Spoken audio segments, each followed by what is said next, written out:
السلام علیکم ورحمۃ اللہ وبرکاتہ۔ پیارے دوستوں، طلاق کے علاوہ کچھ ایسی بھی چیزیں ہیں جن کے کہنے سے اور کرنے سے نکاح ٹوٹ جاتا ہے، اسی لیے ان سب کے بارے میں جاننا ہر مسلمان کو بہت ہی زیادہ ضروری ہے۔ تو آئیے جانتے ہیں اس بیان کے ذریعے۔ آپ لوگ اس ویڈیو کو لائک کر کے آگے بھی شیئر کر دیں تاکہ اور لوگوں کو بھی اس بات کی جانکاری ہو سکے۔ ہم نے سورہ مجادلہ کی تلاوت کی۔ مجادلہ کہتے ہیں بحث کرنا، ایک دوسرے سے آپس میں بحث کرنا۔ در حقیقت یہ ایک صحابیہ تھیں جن کے گھر میں کچھ معاملات ہوئے تھے۔ مطلب یہ تھا کہ ان کے شوہر نے ان کو یوں کہہ دیا تھا کہ تو میرے لیے میری ماں کی طرح ہے۔ اس کو زہار کہتے ہیں۔ ایک ہوتی ہے طلاق اور ایک ہے زہار۔ زہار اور طلاق دیکھنے میں سیم ہیں لیکن دونوں کے احکام الگ ہیں۔ میں اکثر یہ کہا کرتا ہوں کہ نوجوان نسل کو بھی یا جو شادی شدہ ہیں ان کو طلاق کے مسائل بھی سیکھ لینا چاہیے، اس لیے کہ ہم داخل ہونے کے راستے تو جان لیے لیکن خارج کس سے ہوتا ہے یہ بھی معلوم ہونا چاہیے۔ مثال کے طور پر کسی جگہ آپ انٹر ہو رہے ہیں تو آپ کو یہ بھی معلوم ہونا چاہیے کہ ایگزٹ کہاں سے ہے۔ اسی طرح شادی کے ذریعے سے آپ ایک نئی زندگی میں داخل تو ہو جاتے ہیں، شادی کے مسائل سب سیکھ لیتے ہیں، اور اس میں بھی بہت سارے لوگ نہیں سیکھتے شرعی طریقہ کیا ہے۔ لیکن میں سمجھتا ہوں کن چیزوں سے ٹوٹ جاتی ہے شادی یا نکاح، یہ امپورٹنٹ ہے سیکھنا تاکہ غلطی سے اس دروازے پر نہ جاؤ۔ بہت سارے لوگ طلاق پوری ہو جاتی ہے تب مسئلہ پوچھنے آتے ہیں۔ اس ڈاکٹر کے پاس علاج کرانے کے لیے اپنے بچے کو لے جا رہے ہیں جو بچہ گھر میں مر گیا ہو، وہ کیا علاج کرے؟ علاج ہوگا؟ ابھی سانسیں باقی ہیں اور بیمار ہے، تب آپ ہاسپٹل لے جائیں تو پتہ چلتا ہے کہ کچھ علاج ممکن ہے۔ لیکن یہاں پر گھر میں پوری طلاقیں دے چکے ہوتے ہیں تب پھر مسئلہ پوچھنے آتے ہیں۔ مسئلہ تو آپ کو خود معلوم ہونا چاہیے کہ جب کوئی مرد اپنی عورت کو 3 مرتبہ طلاق کہہ دے تو اس کے لیے وہ حرام ہو جاتی ہے۔ طلاق مغلظہ اس کو کہتے ہیں اور یہ قرآن سے ثابت ہے، وہ اس کے لیے حرام ہو جاتی ہے، اجنبی عورت کی طرح ہو گئی، اس سے فوراً وہ الگ ہو جائے۔ اب وہ اس کے لیے حلال اس وقت تک نہیں ہوگی جب تک وہ عدت گزارے، پھر کسی اور سے نکاح کر لے۔ اب وہ دوسرا مرد اپنے اختیار سے جب چاہے اسے چھوڑے، پھر اس کی عدت گزارنے کے بعد پھر یہ پہلے شوہر کے لیے حلال ہو سکتی ہے۔ یہ طلاق کا پروسیس جو 3 طلاق ہو جائے۔ ہاں ایک بار اگر کسی نے کہا طلاق یا 2 مرتبہ کہا تو ابھی اسے بچایا جا سکتا ہے، یہ طلاق رجعی اس کو کہتے ہیں۔ اس میں رجوع کر سکتا ہے، واپس لے سکتا ہے، یعنی پھر اس کو دوسرے کسی کے نکاح میں دینے کی ضرورت نہیں بلکہ خود ہی اس کا ہاتھ پکڑ لے اور کہہ دے کہ میں تجھے واپس کر لیا، تو یہ 1 طلاق یا 2 طلاق میں وہ واپس ہو جائے گی۔ اس کو طلاق رجعی کہتے ہیں۔ بتانے کا مطلب یہ ہے کہ یہ مسائل ہر مسلمان کو معلوم ہونا چاہیے۔ کچھ لوگ یہ کہتے ہیں غصے میں نے بول دیا اسے، تو میاں پیار میں کون بولتا ہے طلاق؟ غصہ آتا ہے تبھی تو یہ ساری چیزیں ہوتی ہیں۔ غصے پر کنٹرول ہونا چاہیے۔ غصے ہی کی حالت میں اکثر لوگ کہہ جاتے ہیں اور اسی وقت جو کہی جاتی ہے وہ واقع ہو جاتی ہے۔ غصے میں آدمی بے قابو ہوتا ہے۔ تو یہاں پر بہت سارے لوگ یہی عذر لے کر کے آتے ہیں، غصے میں بولا ہوں یا ہوش میں نہیں تھا بول دیا ہوں۔ میرے عزیزو، یہ سارے بہانے شریعت نے نہیں قبول کیے، حتیٰ کہ ایسے نشے کے حالت میں بولا کہ آسمان و زمین کو بھی نہیں پہچان پاتا، اس وقت بھی بولا تو بھی واقع ہو جائے گی۔ اس حالت میں بھی اگر کہا ہو تو واقع ہو جائے گی۔ میرے کہنے کا مطلب یہ ہے کہ ان تمام مسائل کو سیکھ لینا چاہیے۔ یہ ہوئی طلاق۔ ایک ہے زہار۔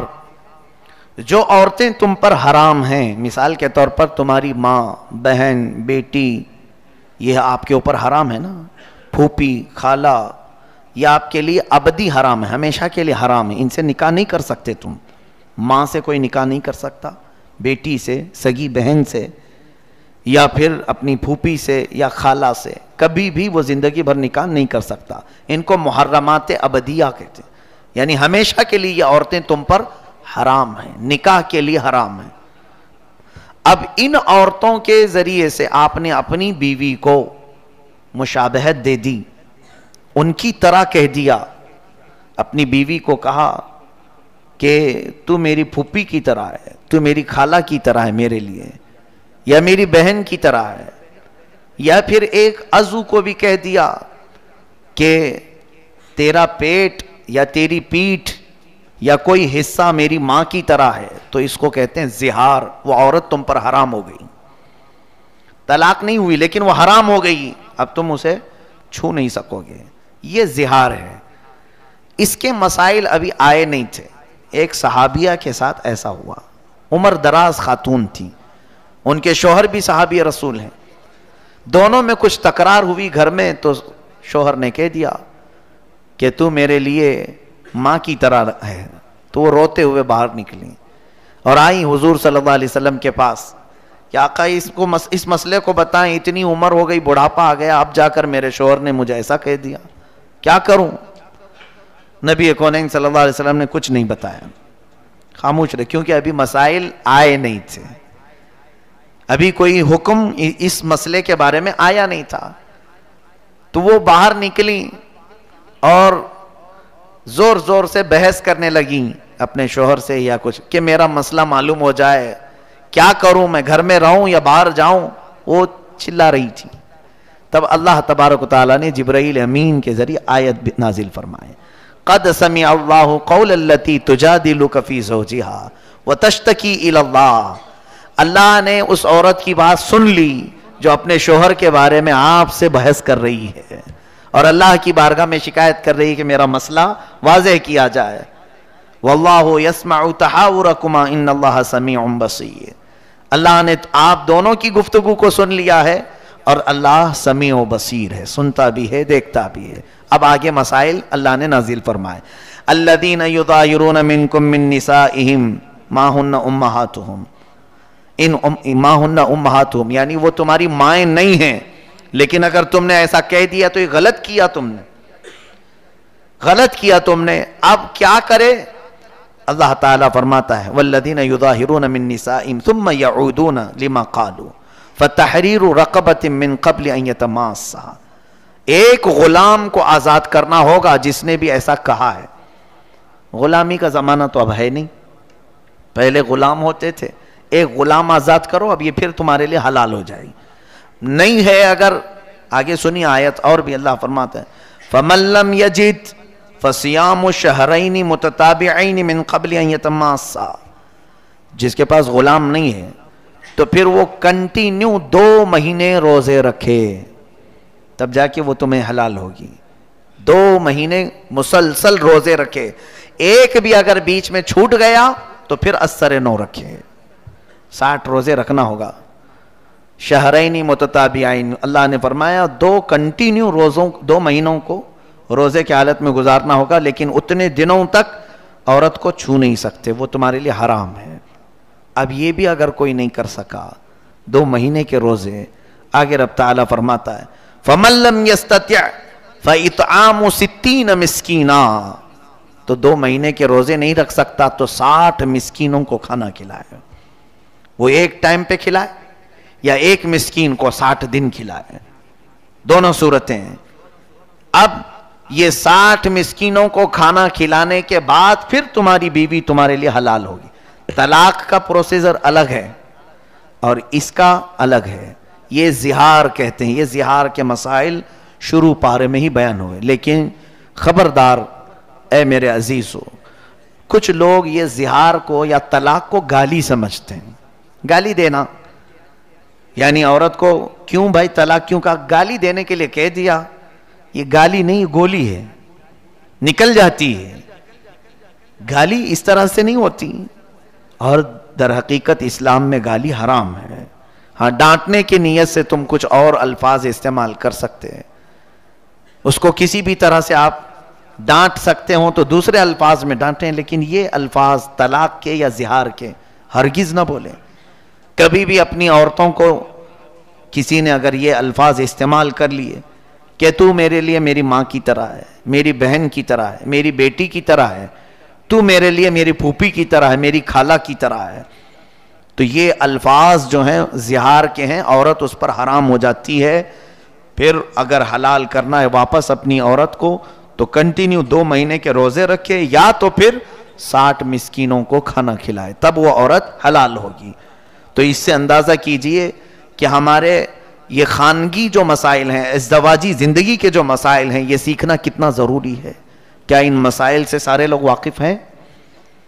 کیا یہ سارے لوگ جانتے ہیں زہار کیا ہوتا ہے؟ کیوں نہیں سیکھے؟ قیامت کے دن اگر تم میں سے کسی کے ساتھ ایسا معاملہ ہو گیا اور پکڑے گئے، اللہ تبارک و تعالیٰ نے پوچھا کہ تو اپنی بیوی کے ساتھ زہار کیا تھا پھر بھی ایسی زندگی گزارتا رہا، رب تبارک و تعالیٰ کی بارگاہ میں اگر کسی نے یہ کہا کہ مولا مجھے معلوم نہیں تھا، تو 2 پکڑ ہوگی. سیکھا کیوں نہیں، اس پر بھی مار پڑے گی، اور کیا کیوں، اس پر الگ سزا ہوگی. جو انجانے میں گناہ کرتا ہے اس کی 2 سزا ہیں، اور ایک نہ سیکھنے کا، کیونکہ اللہ نے فرمایا کہ تمہارے لیے کیا نبی کا حکم نہیں آیا تھا، طلب العلم فریضۃ علی کل مسلم و مسلمہ، ہر مسلمان مرد اور عورت پر اتنا علم سیکھنا فرض ہے جس سے وہ اسلامی زندگی گزار سکے. یہ علم تو ہر ایک مسلمان پر فرض تھا، تم نے نہیں سیکھا، یہ غلطی تمہاری ہے. تو 2 سزائیں ہیں وہاں پر، ایک نہ جاننے کی سزا اور ایک گناہ کرنے کی سزا. اس لیے میرے عزیزوں ان مسائل کو باریکی کے ساتھ یاد کر لو. آج لوگ بڑے بڑے ڈسکشن میں رہتے ہیں، انٹرنیٹ پر مناظرے کرتے رہتے ہیں، اور وہ بھی جس سے ان کا حاصل ہی نہیں، کچھ ضرورت نہیں ہے، ایسی چیزیں پوچھتے رہتے ہیں. تاریخ کی باتیں، حضرت موسیٰ علیہ السلام ناشتے میں کیا کھاتے تھے، ہاں حضرت عیسیٰ علیہ السلام کا گھر کیسا تھا، حضرت ابراہیم علیہ السلام کس وطن میں رہتے تھے، یہ تاریخی انفارمیشن ہے. تم یہ پوچھو کہ کون سی چیز میرے لیے حلال ہے اور کون سی چیز میرے لیے حرام ہے. کمائی کے معاملات میں، کھانے پینے کے معاملات میں، گھریلو زندگی کے معاملات میں، نماز کے مسائل، وضو کے مسائل، یہ تمام چیزیں چھوڑ دیا، اور پھر انٹرنیٹ میں لا یعنی چیزیں جس سے اس کا یعنی عملی زندگی میں کوئی تعلق نہیں ہے، ایسے مسائل میں یہ پڑ گئے ہیں. اور اسی وجہ سے آج دیکھیں وہ لوگ اپنے ہاتھ میں قلم اور فتویٰ لے کر کے گھوم رہے ہیں جن کو ابھی استنجا کے مسئلے بھی نہیں معلوم، اور وہ بڑے بڑے لوگوں کے ایمان ناپ رہے ہیں کہ یہ مسلمان ہے کہ یہ کافر ہے، یہ دائرہ اسلام سے نکلا ہوا ہے. خود کو یہ نہیں معلوم کہ ابھی میں اسلام پر پورا قائم ہوا کہ نہیں ہوا. میرے عزیزوں آج کے دور میں جتنی چیزیں آپ کو سیکھنا ضروری ہے ان تمام چیزوں کی طرف دوڑو. زندگی بہت تیزی سے نکلتی جا رہی ہے. جو ضروری مسائل ہیں ان سب کو کسی نہ کسی ذریعے سے سیکھو. علمی محفلوں میں بیٹھو یا علماء کی صحبت اختیار کرو. کیا علماء صرف تعویذ گنڈے کے لیے ہی ہیں؟ دھاگے دم درود اسی کے لیے ہیں علماء؟ بچے بیمار ہوں، گھر میں مصیبت ہو، اسی لیے علماء ہیں؟ علماء کرام کے پاس آپ زیادہ سے زیادہ علم سیکھنے کے لیے وقت گزارو. کئی چیزیں میں دیکھتا رہتا ہوں، علماء کا کام کیا ہے. ہم بھی اس دور سے گزر رہے ہیں، لوگوں نے ان کو کیا چیز بنا رکھا ہے. اگر کچھ اچھے لوگ ہیں، مؤدب لوگ ہیں، آتے بھی ہیں، تو وہ اپنی ضروریات کے اعتبار سے بیمار ہے. میں یہ منع نہیں کر رہا ہوں، ٹھیک ہے، اس کے ساتھ کچھ اور بھی چیزیں ہیں، کچھ محفلیں ہیں، علمی محفلیں، اس میں کیوں نہیں حاضر ہوتے؟ اپنے بیمار بچوں کو لے کر کے آتے ہیں. 2 طرح کے لوگ آتے ہیں، یا تو پھر دعا کروانے کے لیے، یا تو پھر لوگوں کی غیبت کرنے کے لیے. 2 طرح کے لوگ علماء کے پاس آتے ہیں. بیٹھ جائیں اور سارے لوگوں کی غیبت چھیڑ دیں، فلاں کیا کر رہے تھے، وہ یہ کر رہے تھے، وہاں ایسا چل رہا تھا. خود بھی گنہگار ہوتے ہیں اور علماء کرام کو بھی ایسے غیبت میں مبتلا کر جاتے ہیں. ایسے حالات سے گزرتے رہتے ہیں، ہم دیکھتے ہیں.